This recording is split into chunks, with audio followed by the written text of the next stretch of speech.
Nicolas Trenso, bonjour. Vous vous apprêtez à recevoir dans quelques instants le ministre Stéphane Le Foll, qui sera là donc pour inaugurer Social. Quel message souhaitez-vous lui faire passer? Écoutez, je voudrais déjà lui expliquer, lui rappeler que la participation de la France cette année est absolument dynamique, puisqu'on est à plus 10%, et que c'est une très très bonne nouvelle, d'autant plus que c'est un dossier sur lequel on a travaillé ensemble depuis un an et demi, pour essayer d'accompagner davantage les entreprises françaises sur le Cial à Paris, et leur donner aussi une belle visibilité pour que les visiteurs étrangers puissent rapidement identifier les entreprises françaises. Donc si vous regardez sur le salon, vous avez une nouvelle signature, une nouvelle promesse qui est Made in France, Made with Love. Donc vous verrez, c'est une belle promesse et que vous retrouverez sur l'ensemble ou quasiment l'intégralité des centres français. Donc merci au ministre Stéphane Le Foll de nous avoir aidé à monter ce projet. Et bien sûr, on souhaite qu'il continue à accompagner l'ensemble des entreprises agroalimentaires pour les aider à aller encore plus loin dans l'export, pour aller chercher des relais de croissance à l'étranger. Pour vous, c'est le principal enjeu justement aujourd'hui de l'industrie agroalimentaire, c'est aller à l'export? C'est là que la croissance majeure va se faire. Aujourd'hui, on fait face à un défi mondial qui est nourrir 9 milliards d'habitants d'ici 30 ou 40 ans. Donc la croissance sera mathématiquement de l'ordre de 30 à 50%. Donc la croissance principale se fera en Asie dans un premier temps, en Afrique dans un second temps. Et il est évident que l'on souhaite accompagner les entreprises pour qu'elles se positionnent sur ces marchés. Donc oui, l'enjeu principal d'un salon comme le Salon Cial, c'est évidemment d'aider les entreprises à se positionner à échelle mondiale pour trouver des relais de croissance. Et quels sont selon vous les principaux atouts de l'industrie agroalimentaire française? Alors la France a beaucoup de chance parce qu'elle bénéficie d'une excellente image de qualité, de savoir-faire, de tradition. Et donc cette image est associée aussi de manière plus générale à l'image du luxe, de la haute couture, de Paris, du glamour, etc.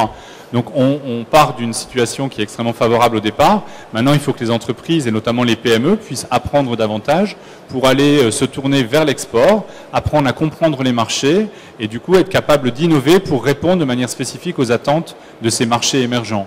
Il ne s'agit pas simplement de transférer nos produits consommés ici en France, mais il s'agit bien de les adapter pour aller à la rencontre des besoins spécifiques des consommateurs étrangers. Vous qui justement parcourez le monde, vous avez vu effectivement des produits, vous savez comment effectivement on pourrait répondre aux produits. Est-ce qu'on est effectivement l'outil industriel français est adapté pour répondre à l'offre et à la demande là-bas sur place? Alors oui, parce qu'au départ la cuisine française est une cuisine qui travaille beaucoup sur la notion de plaisir, et le plaisir est une valeur universelle. Le plaisir de partager, le plaisir de manger, c'est vraiment quelque chose qui est partagé par tous. Et on observe clairement dans les pays émergents que les classes moyennes, l'une de leurs premières attentes, c'est de diversifier leur alimentation et donc de se tourner vers des produits étrangers. Dans ce cadre, les produits français bénéficient immédiatement d'une très bonne image, qui est de nouveau la qualité, la tradition, etc. Donc oui, la France est bien positionnée pour le faire, il faut juste aller à la rencontre des pays. Au-delà des exposants français, quel est l'état d'esprit des autres exposants en fait qui sont présents sur ce? Il y a plusieurs quand même, il y a un certain nombre de pays qui sont présents. Est-ce que vous avez pu mesurer la température? Alors, on est aujourd'hui sur le 50e anniversaire du Cial et on est sur une édition absolument record puisqu'on a plus de 6000, quasiment 6600 entreprises présentes sur le salon qui représentent 104 pays, donc on est vraiment sur une couverture mondiale. Et on sent à travers notamment la dynamique d'innovation qu'il y a vraiment une effervescence qui est en train de se passer et que les entreprises sont vraiment connectées par rapport à ce défi mondial alimentaire. Et du coup, on sent vraiment énormément de dynamisme. D'accord. Alors dernière question, vous fêtez, vous l'avez dit, les 50 ans du Cial. Que vous souhaitez pour les 50 ans à venir? Alors, ce qu'on souhaite, c'est évidemment continuer à nous développer de manière mondiale pour pouvoir accompagner l'ensemble des entreprises partenaires vers les marchés sur lesquels il y a une vraie actualité agroalimentaire. On a aujourd'hui déjà un réseau de salons qui comprend une dizaine de salons dans le monde entier.